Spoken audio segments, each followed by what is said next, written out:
Hello, everyone. Today, I wanted to talk about a tricky, potentially button pushing topic of blame. So, blame and anxiety, why is it important? And why is getting involved in any sort of blame, including blaming yourself or the situation you're in for your anxiety, a trap? Because it is a trap and it really holds a lot of people back in terms of their progress towards recovery and recovery itself. So there's two aspects to it: blaming yourself, but also blaming the situation that you're in for the anxiety that you have.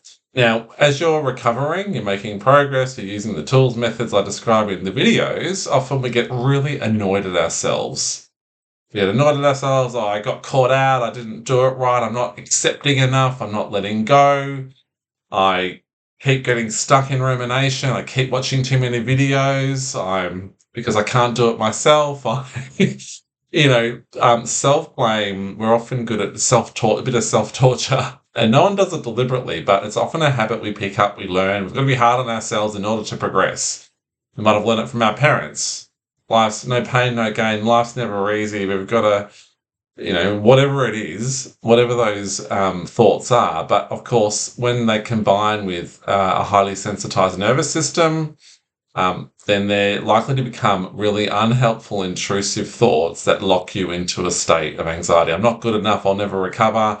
Why can everyone else do it? Why can't I? So it's important with these blame thoughts to put them into the anxiety bucket. They're just intrusive thoughts. So it's important that everyone puts blame into the anxiety bucket and puts and classes it as just another anxiety trigger, an anxiety thought that you need to practice with. It's a habit, again, that we all do in many forms. We may direct it at ourselves, or we may start to blame our situation. What it does, it's a harsh judgment on ourselves. It doesn't give ourselves any understanding for the fact that we're all human beings. We are all doing our best, regardless of our circumstances. Your learned habit of anxiety served you to a point. It got you through some really potentially stressful situations, traumatic situations. Ultimately, it wasn't a helpful way to live, but it served its purpose. Maybe it helped you survive a difficult upbringing. It helped you, get a job, work, go through uni, even though there was a lot of fear there. At least it propelled you through. Now, we would argue, of course, it's not necessarily the best way to live, but it served its purpose. When we're young, we're learning, and we learn a fear-based approach to life, and that's no one's fault. We're all brought up in different circumstances. We can't be held responsible for the culture we're in. Society is pretty fear-fueled. You look at the news, so we can't blame ourselves, but it's important to take responsibility for the journey that we're on. Because if you take responsibility for it, if you take responsibility for your contribution, knowing that your habits formed over the years have contributed to anxiety without blame, you then have the power to make changes so you can form new non-anxiety provoking habits. So that's the first bit. So no point blaming yourself, being gentle with yourself, forgiving yourself, whatever you need to do to really help, allow yourself to practice. No beating yourself up on the journey. It's normal. That's why we use humor. We let it all happen. We use all the techniques. So using those to deal with blame as just another trigger. Now, the other thing is, of course, is your circumstances. Some of us understandably blame our circumstances. So someone maybe has less money than me, has had more of a difficult upbringing, is living in difficult circumstances to me, may be going, well, gee, how can I recover? Sam recovered because his circumstances were different. Well, I can guarantee you that there's someone who has better circumstances than me that hasn't recovered. And there's probably someone in worse circumstances than you that has recovered.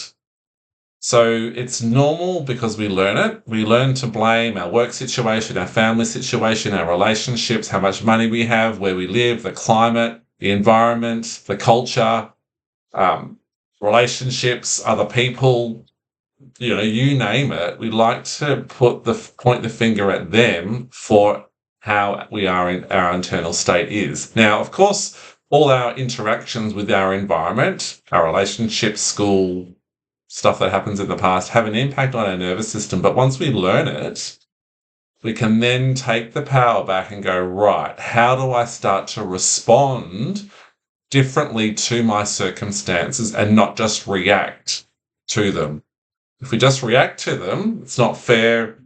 I can't recover. I don't have enough money. I don't have the resources. I don't have the support.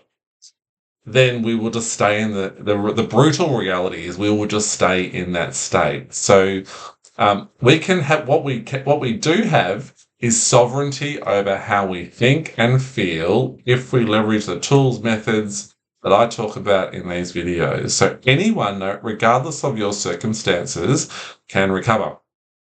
So it's important that we start to take the finger pointing away from our situation and then start to taking back the power. Go, well, what can I do to change my response to my circumstances? So deal with the anxieties about our circumstances and treat them as such.